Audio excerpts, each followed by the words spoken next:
The priorities and recommendations in the Educare Five represent the most pressing policies identified by members across our network: parents, teachers, researchers, directors, and caregivers. Today's workshop focuses on priority number 2 in the Educare Five: stable and supported families. And by this, we mean all young children and their families have adequate resources, including monetary resources, to access the housing, care, services, and support needed to thrive. And while our policy agenda provides specific recommendations for making progress on this priority, today we would like to take a step back and create a space where we can all think and learn together about what this policy priority is really talking about, which is economic justice. Today, we have with us one of our country's most renowned thought leaders on behavioral science and economic justice, Anthony Barrows. In a few minutes, Anthony is going to share some ideas and research with us that we hope will spark your thinking and challenge some of the traditional approaches to policies designed to address poverty. After we hear from Anthony, we'll have some time to ask him some questions, and then we can break into some smaller discussion groups. We are so happy to have Anthony with us today. He is a managing director at the applied behavioral science firm Ideas 42, where he leads the economic justice portfolio and has also overseen projects in local government, post-secondary education, and civic engagement. He was selected as a 2018 Aspen Institute Ascend Fellow for his work in advancing the well-being of children and families. Anthony previously worked over 10 years in child welfare, spanning positions in direct service, supervision, training, advocacy, project management, and system improvement. Welcome, Anthony. Yeah, thank you so much for having me, and good afternoon, everyone, unless you're far on the West Coast somewhere. I'm really glad to be here, and I'm just going to go ahead and share my screen to get us started.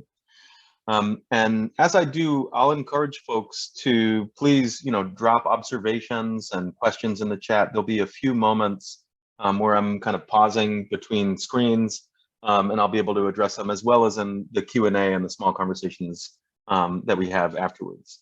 And just a fair warning, I have probably about 45 minutes worth of content that I'm going to try to cram into maybe about 35 minutes. So I'll go a little quickly, but much of the content that I'll be sharing exists online in various places, and we'll give you links to some of the writing and research here, so that if you want to go back and get any of the details, that stuff will be available to you. So let's just jump right in. Okay, so I work at Ideas 42.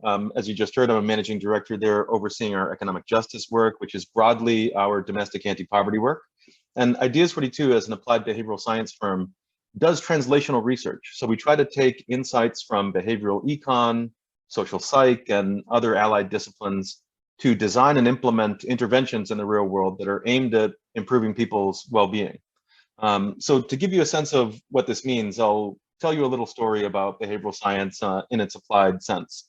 So for any of you who are aviation buffs or maybe World War II historians, you may recognize this plane. This is the B-17. It was an impressive piece of machinery during World War II. But despite that, it had serious problems, including frequently crash landing. So this stymied the Air Force at the time, and they couldn't figure out what to do about this problem. And they tried many of the same things that some of you might try if you were seeing problems like this. They tried to fix the training. The training of the pilots didn't help. They inspected the mechanics, and there was nothing wrong with them. And so they were at a loss for what was happening. But luckily, they had access to Alphonse Chapanis, who was a psychologist and who's widely acknowledged now as the father of human factors design. And I kind of blew the punchline here because my slides are going too quickly. But what he found in going into the cockpit was that there are these two levers directly next to each other that are identical to each other that did very different things.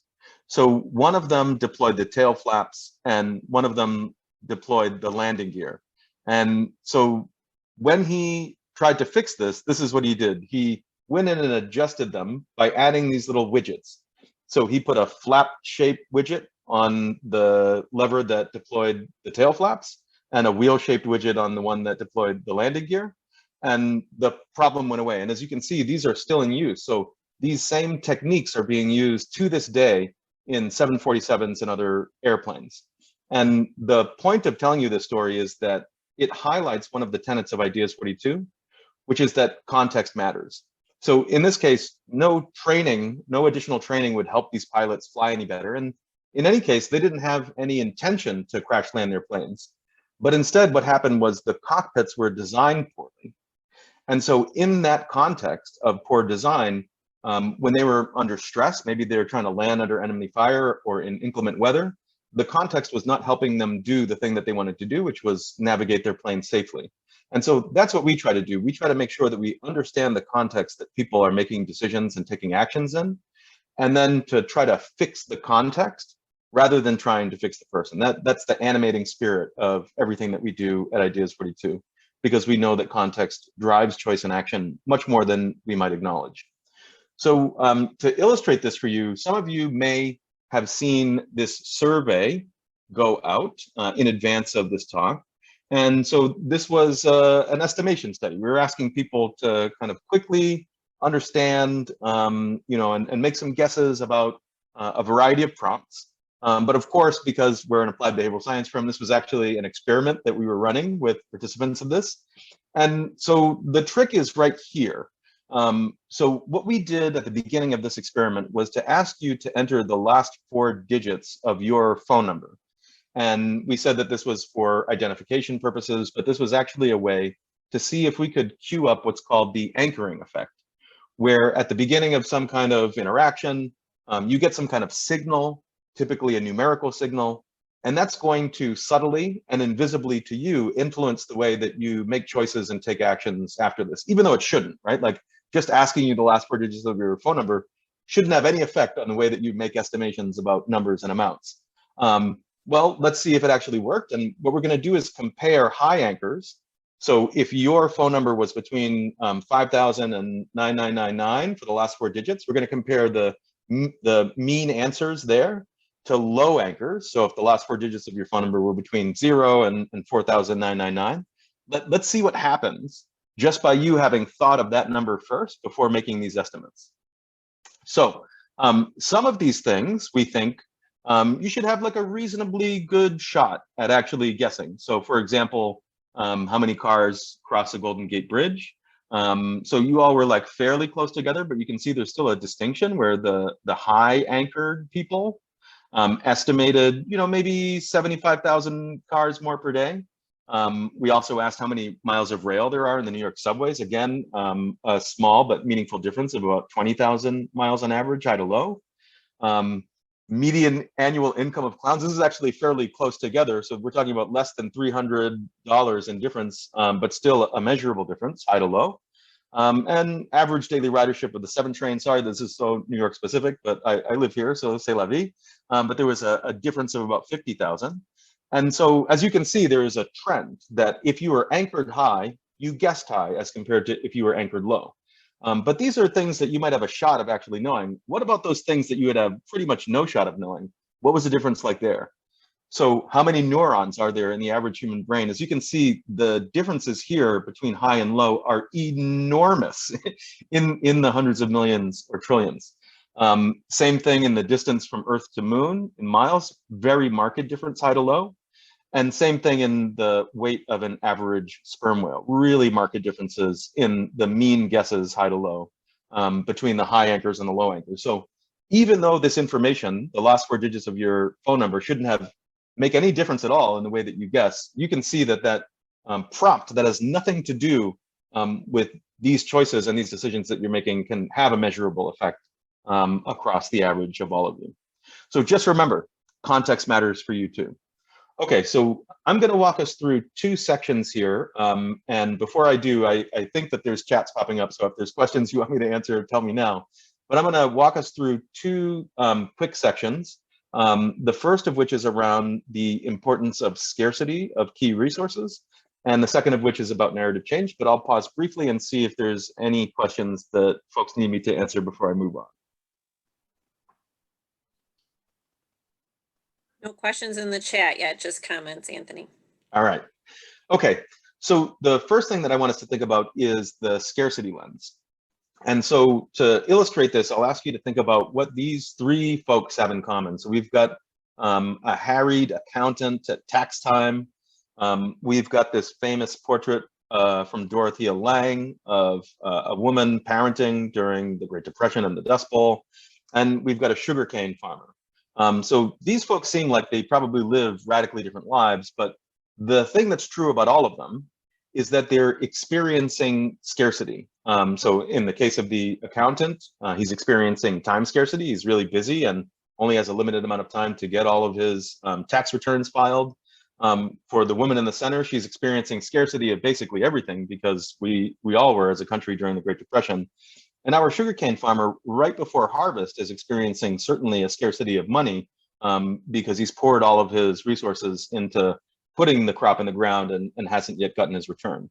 And what we know about scarcity of any key resource is that it has predictable effects on our cognition.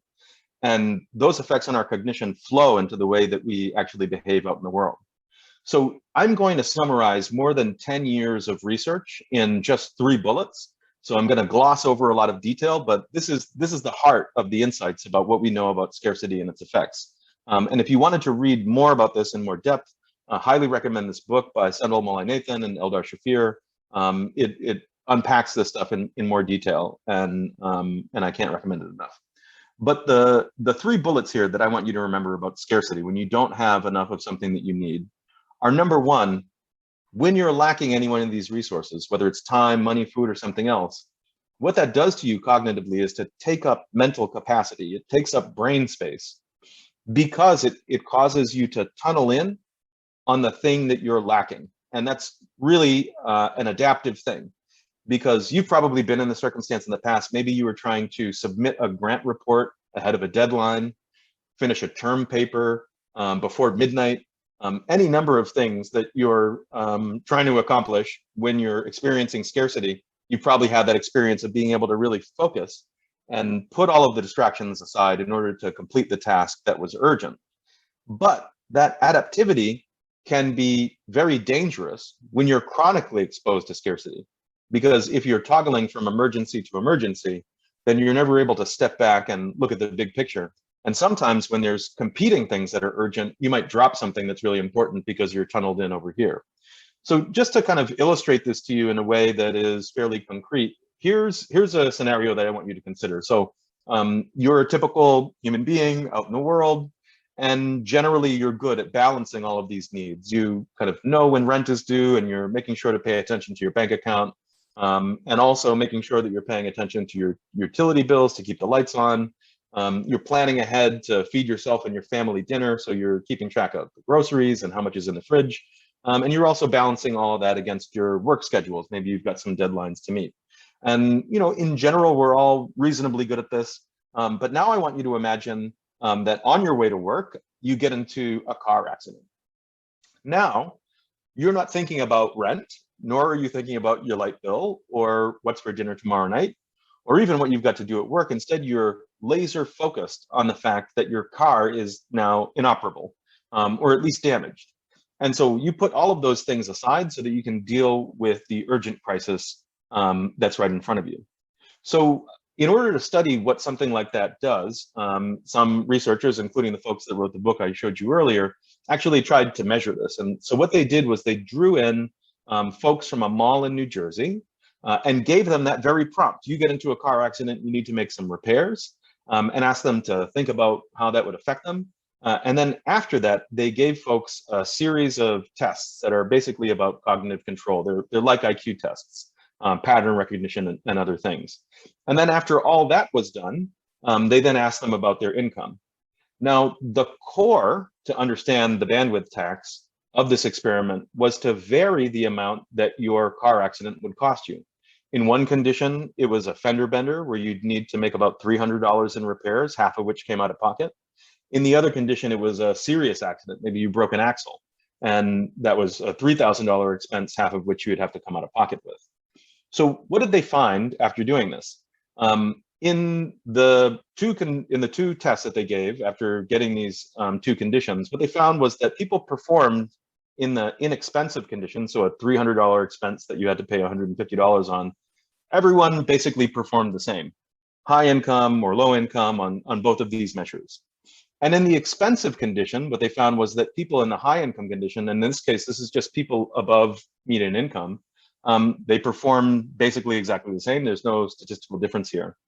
But the real kicker here is that for people that were under the median income that got this expensive condition and needed to think about it, and then were asked to complete these IQ test style things, we see a marked decrease. And this is, remember, just from a theoretical financial stressor. They saw this really marked decrease, which is equal to a full standard deviation drop in IQ. And you can compare that to being awake for 24 straight hours. That's the level of cognitive dysregulation that occurred from people being exposed to a theoretical financial stressor. So now I want you to put yourself in the shoes of people that are experiencing financial scarcity on a day-to-day basis, where they are in fact toggling from emergency to emergency, worrying about whether they can make rent and how they will pay for food the next day, and whether they'll have enough to keep their families well. These are the cognitive conditions that people who are living with low incomes and living in poverty are contending with every day. And it's important to note that these are completely transitory effects. So as human beings, we all have a pretty good and equivalent baseline level of cognition. It's just that the choices that we're making about social policy are putting a certain portion of our society under enormous financial strain, and thereby capturing enormous amounts of their cognitive capacity. And we at Ideas 42 think this is a bad idea. Okay, so that may feel depressing, but we think that it is an important lesson because it gives us a path forward when we're thinking about policy and programming and services.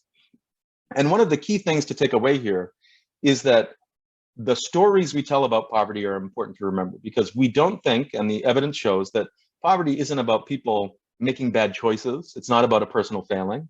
Poverty certainly has nothing to do with, the so-called culture of poverty and people just having bad values. But instead, we need to reimagine poverty as a context, like that cockpit I talked about earlier. And specifically, it is the context of chronic scarcity. So if we know that context matters, and if we think that you should fix the context and not the person, that leads us to believe that what we should do if we're doing anti-poverty work is to think about what we can do to relieve that context of chronic scarcity to help people live better lives of their own choosing, using their existing cognitive capacity and their own volition. So easier said than done, right? Well, luckily, we did some thinking about this for a couple of years and put a paper out back in 2015 where we tried to capture a lot of the research in behavioral econ and elsewhere. And we've come up with what we think are 3 critical design principles. If you're designing for scarcity, if you're doing program or policy design, if you're thinking about how to improve services for people experiencing financial scarcity, this paper, and we've sent out a link to it, should give you some starting points to think about how you can make sure that you're designing for that context and giving people a better shot. So 3 design principles, each of which has 5 recommendations. And what I'm going to do now is just walk us through them super quickly so that you get a flavor for them, but you can peruse the paper in more depth at your leisure. And I'm going to give us one kind of medium dive example for each of the recommendations in each of the sections. Okay, so our first design principle is, I should say, as we go, what I'd love for you to do is to think about an opportunity to apply this design principle and one of the recommendations in your work. We're going to have breakouts later where you're going to be able to discuss this with your colleagues. But also as we go, feel free to drop ideas in the chat about how some of this stuff plays out in your own work. If you see connections about how you could be using this tomorrow or next week, get that conversation going in the chat. And of course, we know that planning is important. So if you think that there's an easy opportunity to use this stuff, make sure that you're planning out how you might do that. Okay, so let's dive right into the design principles. So the first 2 are really explicitly about scarcity. And this first one is about cutting the costs. So the animating spirit here is that if we know that there are things that are good for people, let's say nutrition supplementation, high quality education, then what we should do if we're designing for scarcity is to make access to those things as easy as possible. If we know that things have a salutary effect, make them very easy to get. And this kind of runs contrary to some of the ways that people think about allocating resources, because sometimes people say, well, we're going to add this hassle or that hassle, because that means that the people that really need it are the only ones that are going to persist. And the evidence tells us something very different, which is that the people who have the fewest resources are the least likely to be equipped cognitively, temporally, and otherwise to be able to persist through those hassles. So that means if we're doing behaviorally informed work that's really thinking about the context of scarcity, then we should be doing everything that we can to cut the costs to good services for people that are experiencing that chronic scarcity. So what does this look like in a day-to-day way? Here are the 5 recommendations. So I'm going to start kind of at the top with the kind of easy to do stuff. So one of the most easy things that you can do is to make sure that if you're communicating to your audience, you're making sure that whatever it is that you're putting out in the world, emails, posters, text messages, that stuff is designed for people to understand it, busy people to understand that quickly, and that promotes action in a timely way. So if you get a text message, make sure you're including a link that people can go to sign up for a thing right now, even if right now is me coming off the 3rd shift. The next thing that we think is really important is to make sure that you're reducing barriers to entry. So making your communication clear and actionable is important, but you also have to think about what other things might get in the way of people trying to gain access to a product, program, or service. And this could include locations and how long your application is, et cetera.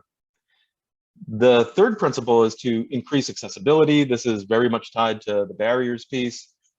So making sure that you're attending to all of the things that might come up that could be barriers to people getting access, including in-person meetings. I think we've all learned that a lot of things can be conducted virtually in the last year and a half. The next principle is to make sure that you're cutting strings.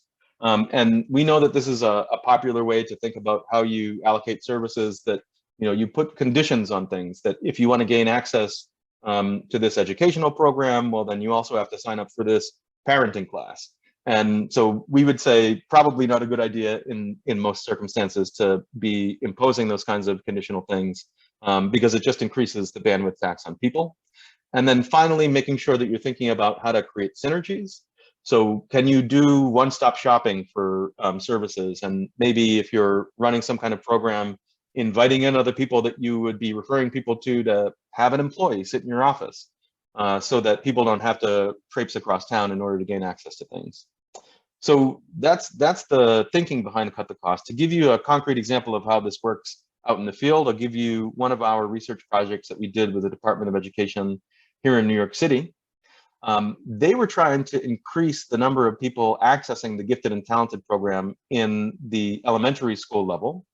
And what they were seeing, unsurprisingly, was that it was mostly people from upper class or upper middle class backgrounds, and mostly white folks that were gaining access to these free resources in the public schools that were giving people a high quality education, and the city wanted to turn that around.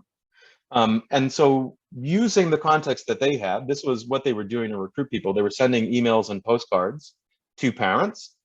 We decided we could deploy some behavioral interventions on this communication. And, to be fair to the DOE, this is actually a pretty good set of communications. They've got clear links, clear calls to action, but we thought we could pile it up with some interesting new ideas. And so here's a few of the things that we did to try to make this communication more actionable. So we highlighted more of the calls to action more clearly, sign up today. We also made sure to customize this in such a way that people knew that it was for them. So instead of saying, if your child is entering, we said, congratulations, as you're preparing to do this, here's stuff that is expected of you. And in the emails in particular, we made sure to include embedded links that were easy for people to follow. And importantly, we also gave people a sense of what was on the test, because if you ask me about my son, when he was in pre-K, whether he should take a test, I would be like, listen, he's 4, he's not reading Thucydides or anything. So I don't know what you expect him to do on a test, but seeing that they're just basically like shape matching puzzles might have made it more likely that I would have signed them up myself. So how did this work? What we found was that our treatment stuff, which is over here on the right, saw a 6.5% increase in requests just by making some changes to the way that this communication was oriented.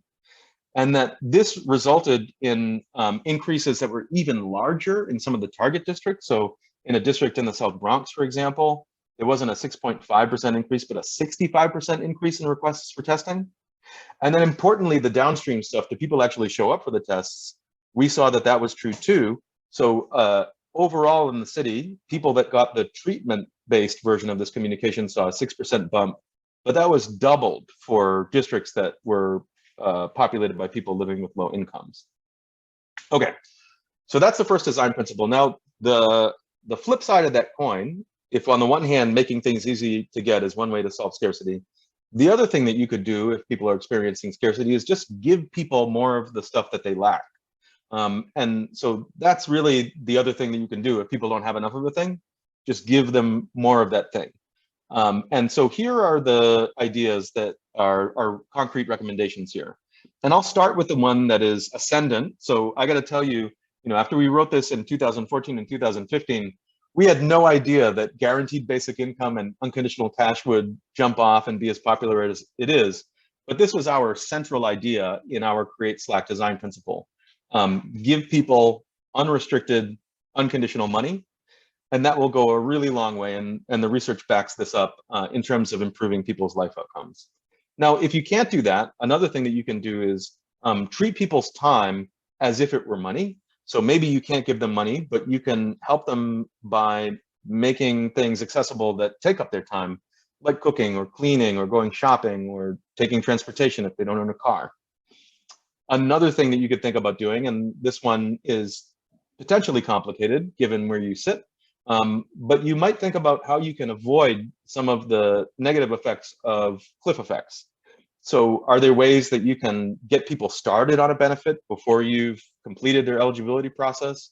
Once people are no longer eligible, can you create an off-ramp for them so that they can continue getting benefits just in case an emergency hits and they become eligible again, they don't lose access? So these are choices that could be possible. Another thing that you can do is to make sure that you're establishing safeguards. So in order to give people more of their cognitive capacity back, you can take things out of their queue that they've got to remember. So this could be anything from automation to timely reminders so that people have fewer things to remember and balance in their minds. And then finally, making sure that you're building backstops. So we know from a variety of research that a lot of people are struggling to have enough savings to withstand any kind of shock. $400 can be hard for an enormous proportion of our population to come up with if they needed it. So are there ways that you can create a cushion for some of the shocks that we all end up experiencing, whether that's through affordable credit or small grants or zero interest loans, basically just making sure that there's room for people to make mistakes or just hit the typical road bumps we all hit. So what does this look like in practice? We'll give you one example that's about creating cognitive slack. In this case, making sure that people don't have to remember too many things. And this is work that we did with CUNY to make sure that people were getting timely reminders about FAFSA. So if you've ever tangled with FAFSA, you know it's a big pain, you know that it's complicated. And in this case, CUNY was sending out one email reminder to their community college students to say, hey, don't forget to file FAFSA. Even though we know this is really the key that unlocks funding for all students, they were only sending one out. And they were noticing that lots of people were not filing FAFSA and subsequently dropping out because they couldn't afford it. So in order to help them try to stem that tide, again, working with the context that we had, which in this case was their electronic communications to students, what we did was to build on this control email. This is the standard email that people get by creating a series of behavioral emails and texts. So the first thing that we did was to make it clear that there was a choice being made. Do you want a lot of money or no money? And making it clear what the call to action was at the very top of this email. So, file your FAFSA.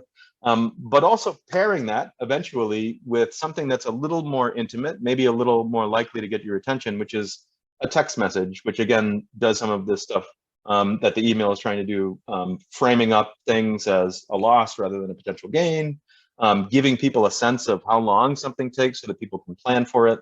And so here's how this worked. We started with just the emails, and we saw a small but meaningful bump there of 3% of the population in the treatment group more actually completing their FAFSA. We followed that up with late filers, because even if you file late, you can still get access to things like Pell Grants. And what we saw was the text messages to late filers got an even stronger bump of 14% treatment versus control. And so subsequently, in the following year, we combined them into a campaign that sent a series of timely reminders, part of which involved breaking down some of the steps that people needed to take into smaller chunks. And what we saw was a massive, and we rarely see something this big, 31% increase treatment over control in people completing their FAFSA. And so just to give you a sense of what this might result in, if this were the effect you observed across all continuing community college students, we're talking about over 4,000 additional students getting financial aid that wouldn't have, which translates to over $28 million a year in additional aid. Okay, one more design principle, and this one really draws from social psychology and the kind of bucket of insights there. In essence, what we know about poverty is that living in a place like the US that has a bit of an austerity mindset when it comes to social policy carries not only those hassles we've been talking about, but also a lot of stigma. So people are treated rather poorly when they don't have a lot of resources. And this combines, as we know, with a lot of intersecting identities, including race and including gender, that a lot of these programs simply reinforce rather than alleviating. So if we're going to do behaviorally informed program and policy design, bearing in mind these insights from social psychology, these following recommendations are the things that we would recommend to you. So again, starting with some of the stuff that's very easy, thinking about the language that you use to talk about what it is that you're doing, who you are, who your clientele are. You know, the example that I often give here is about TANF versus EITC. So if you were in need of help, would you prefer temporary assistance to needy families? Or would you prefer an earned income tax credit? Which of them sounds more dignified to you? So we can all be mindful of the way that the language that we use can affect uptake and frankly, people's affective experience of things on a day-to-day basis. The second thing that you can do is think about how identity plays out in terms of how people interact with programs. So as a former social worker, I know that folks that are doing child protection work can get caught up in child protector identity and may not do the excellent work that they've been trained to do as social workers with families to make sure that they are well and can take care of their children. And so you can think about ways to activate that identity of, listen, we're here to serve the whole family. This is what you're trying to do as a social worker before key decision-making moments, potentially in order to improve the service that people get. The third one, which I think is maybe the most critical one here, is to make sure that we're actually using the lived expertise of families that they derive from navigating these circumstances every day to decide what it is that we need to do more of and less of and differently. So we need to both listen to families telling us what they need, but importantly to treat them like the experts that they are and actually act on what we hear. The next one, and this has gotten a lot of traction, especially since the uprisings last summer, is to confront the fact that biases, both implicit and explicit, especially around race, but also around nationality, class, gender, and other things, they just do affect the way that we all as professionals move around in the world and the way that we make decisions and take actions. And there are some proven ways that you can reduce the effects of bias in providing services to people. So we definitely recommend figuring out ways to do that in your work. And then finally, creating plausible paths. So we know that there is what's called the aspiration expectation gap, especially for people living with low incomes and especially for people of color, where the aspiration is pretty equivalent across our society to do things like go to college, but there's a big gap in terms of who actually expects to be able to do it. So to be able to overcome some of those, what we call belief barriers, we think that it's important to show people that there's a plausible path from where you are now to where you may aspire to be. And there's a variety of techniques you can use to do that. So just to give you one example before we move into the final section of the talk here of how this stuff plays out, this is an example from San Francisco State where we did some work around identity, in this case around dropout. So about a fifth of freshman students at SF State were dropping out, and 11 of those 18 percentage points were for non-academic reasons. So no clear reason why these people would have dropped out. So when we went into the field to try to understand this, we looked at all of the traditional reasons that people might drop out. Maybe they're not prepared, maybe they don't have enough financial aid. And for at least those 11 percentage points of people, they were prepared because they were doing academically fine. And when we investigated some of these other things around access to housing and financial aid, we saw no correlations in the data. So instead, we did some qualitative work, talked to student, staff, and faculty, and these are the diagnoses that emerged. The reason people were leaving is because they were worried that they weren't college material. They couldn't find people like them in school where they had a niche or some connections. They hit bad patches where maybe they bombed a test and doubted whether they could actually continue. And frankly, they didn't see other people like them going through struggles and succeeding. So what we did was to do an intervention that was delivered via the intranet of the school, where we got current and former students to talk about their experiences, basically to tell a different story about struggle. And the point of this was to say that struggle is a normal part of any environment where you're new, but it's temporary. And there's things that you can do to end it more quickly. So everyone struggles when they first get to a new job or a new city or a new school. And if you do things like seeking out clubs or mentoring from a professor, you can dissipate those struggles quickly.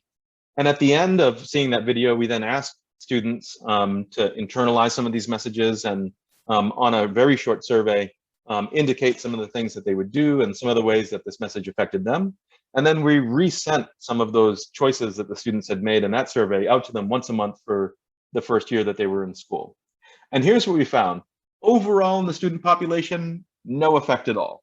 But among a population of students that we were most concerned with, which was the Metro Academy students who were most at risk of dropping out, what we saw was pretty fantastic. So we saw a 10% increase in retention year over year, and then some meaningful, although not statistically significant, increases in GPA and credits attempted, all on the basis of telling a different story about what struggle is and what you as an individual can do with it. So, all right, to wrap up this section, and then I will pause and see how we're doing on time. Poverty is complicated, and we have no illusions that some of these measures that we're suggesting will magically create an end to it. We know that this requires significant shifts in the way that we think about what resources we have and how we allocate them, including how we think about power and who gets to make decisions. But insights from behavioral science can give us a variety of actionable recommendations for ways to improve the way that things that we're doing now are serving people and can have measurable positive effects, including on long-term planning that you might do. Okay, so I'm going to pause here before moving into the final section about narrative change. And let me just see if any comments or questions have popped up in the chat that I should address before we do that. We do have a question, Anthony, of where people can learn more about the intervention with students to tell a different story about struggle, and if this information is available to higher ed institutions. Absolutely, yes. So if you go to our website, ideas42.org, and go to our post-secondary education portfolio, you'll see project briefs there about the San Francisco State intervention. And you can also feel free to email me, because I know our website can be a bit of a labyrinth. So if you can't find it, you can always feel free to email me. It's Anthony@ideas42, so that's IDEAS42.org. And that was actually one of the first projects that I worked on when I began working at Ideas 42 back in 2013. So I know the details pretty well.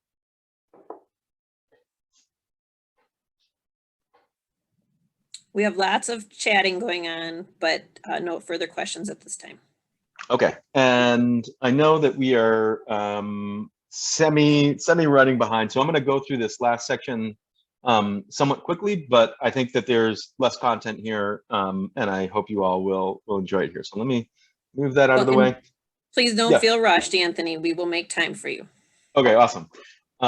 So that last piece that we just talked about in the poverty interrupted work was really about mindsets and the way that we think about who we are and who other people are out in the world. And it's a good transition to some of the work that we've begun only in the last year around narrative change. So I'm going to walk you through some of the theory of change behind the work and give you a little bit of emerging detail around what the preliminary research is showing us is working in this. So let me give you the motivation.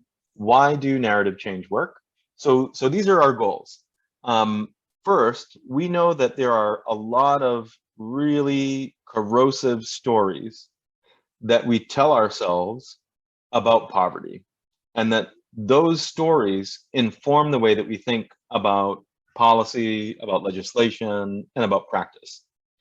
And in order to shift some of those things, our thinking is that we can actually make a difference by combining our techniques that we are expert in, translating insights from academia into real world interventions.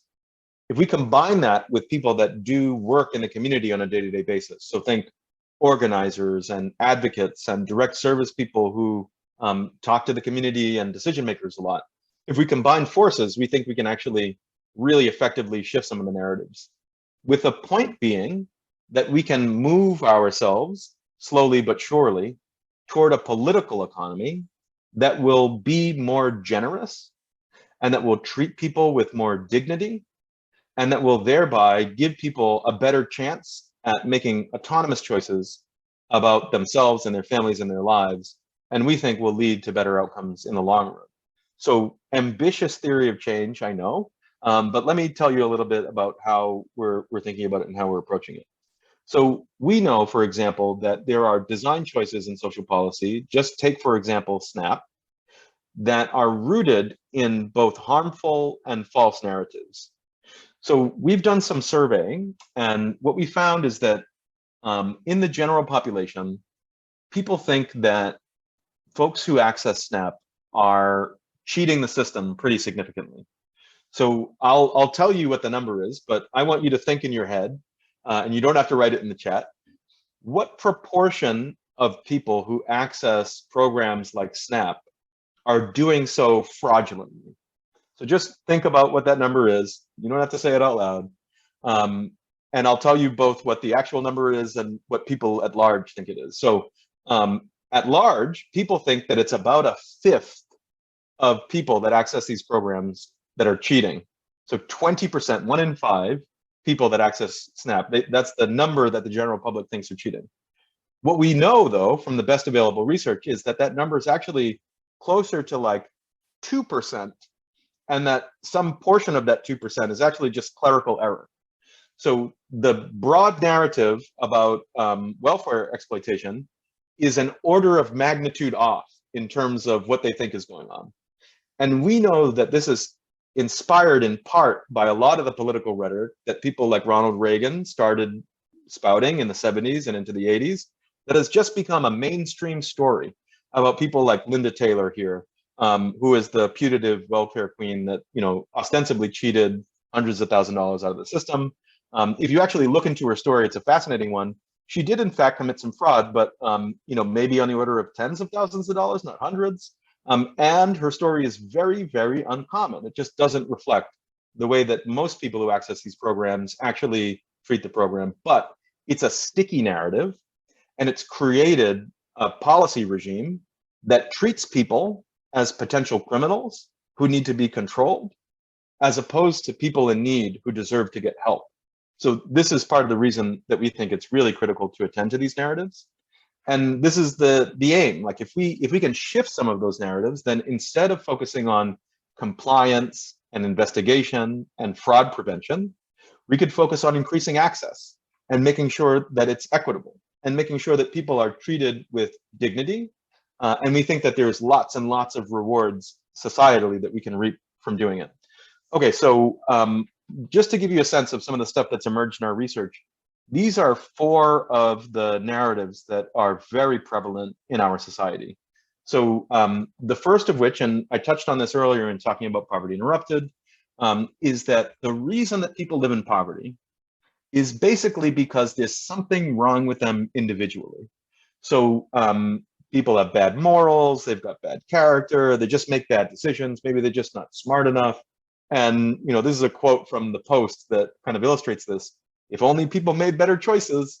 And so this, we know, ignores all of the structural factors, to say nothing of the cognitive factors of living in chronic scarcity that people are ignoring when they hold these narratives.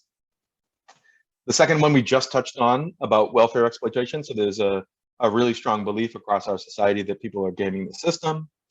The third one, and this is a very tricky one in a place like the US, is about meritocracy. And in essence, what this narrative says is that the American dream is alive and well, and that anyone that works hard enough, anyone that's willing to kind of put their nose to the grindstone can succeed. And we know that hard work is important, certainly, but I think each of us could point to examples from our lives where people work really hard and still don't achieve the American dream. We can all tell stories about folks that are working 70 and 80 hours a week and barely staying afloat, never mind getting ahead. But as long as we hew to that narrative that the meritocracy is the thing that drives American society, and that anyone can get ahead, and that we'll basically ignore all the structural problems that kind of make that untrue for a large swath of our neighbors. And the final one that we think is important, and again, this is a tricky one, is fatalism. So in essence, what fatalism is the belief that there's forces beyond our control. And because of them, things like poverty, they just exist. They're a consequence of natural forces that like no human being can affect. And maybe it's just bad luck. Maybe it's just these uncontrollable economic cycles that have nothing to do with an individual. But because they are kind of natural things that just happen, there's basically nothing we can do to address any of the structural things, the policy choices, the political will that actually keeps our system being the way that it is. So, these are four important among many other narratives that are surfacing as we're doing our work.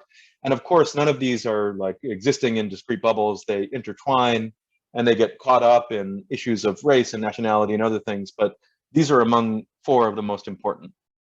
And so here's where I will pause, and we can now take a break and move into the broader discussions. But these are the questions that I want you to think about. So as I was talking, I'm sure that some of these narratives triggered something for you. And I'd love to hear in the chat or have you all discuss in the breakout rooms, like where these narratives actually surface in your work, in program and policy, even among the people that you're working with. And how do you think efforts around narrative change could fit into your work? And as you're thinking about that and maybe typing it, I'll just say a few more things about where the narrative change work is going. So we're doing narrative change projects, as I said, in collaboration with local organizations in 5 cities. So here in New York City, also in DC, Detroit, Memphis, Tennessee, and San Francisco. And we're really in the kind of discovery phase of figuring out how and where we might intervene. So no designs or outcomes to share with you yet, but that's where we're headed. Okay, so I will pause there because the rest of my slides are oriented toward wrap up. So I think now we can probably move into breakout sessions and or any Q&A that we want to do before that. Thank you, Anthony. While you're catching your breath, I just want to give people a minute to pose any questions that they have for you in the large group. You can go ahead and put those in the chat. And then Anthony has also been so gracious as to offer to pop into small groups. So he's going to kind of jump into the different groups as you're discussing. So you'll also have the opportunity to ask some follow-up questions to him in your small group. But I'll just want to give just a minute for any lingering questions to come in the chat. I'm also going to post the link to the slides that you will need in your small group. So if you just want to grab that link and have it open on your desktop, That way, when you transition into your small group, you'll have all the questions, you'll have a place to track notes from your conversation, so that when we come back together, you can kind of share some of the big ideas that you talked about in your group. So I'm not seeing any questions coming in. Oh, I see one. How do we change the narrative about quote bad parents, unquote? Wow, not a hard one at all. It's a really good question, and so some of the work that my teams have been doing includes work in child welfare, and in thinking about the ways that we can reduce racial disproportionality in particular at the front door of child welfare systems. This is something that we've come across that is extraordinarily difficult to combat, because hotline screeners really see their job, reasonably so because they work at a child protection agency, as being there to advocate for the well-being of children. And what they try to do is to make sure that they don't let anything slip through the cracks. And unfortunately, what we know about child welfare agency intervention is that even an investigation is a trauma. And that trauma has repercussions on the long-term well-being of children.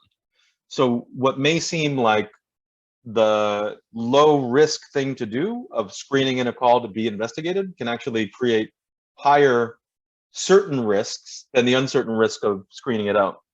And so in terms of how we're thinking about changing that narrative about bad parents, one of the things that we think is really important to do is to understand some of the known and unknown effects of things like neglect, which is often just conflated with poverty. Like, it's not that I'm not, feeding my children enough because I don't care that they're hungry.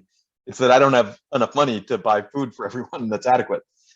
So trying to shift some of that narrative about the why behind some of the reasons that people experience these circumstances is critically important, as well as making sure that people have an adequate and correct mental representation of what some of these systems actually do to folks.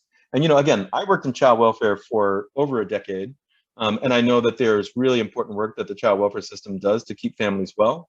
But we know that about 80% of families come into contact because of physical neglect, and the vast majority of that is just like a conflation of neglect and poverty. And so changing those stories about what interventions work and which ones don't can be an important component of switching up those narratives about parents.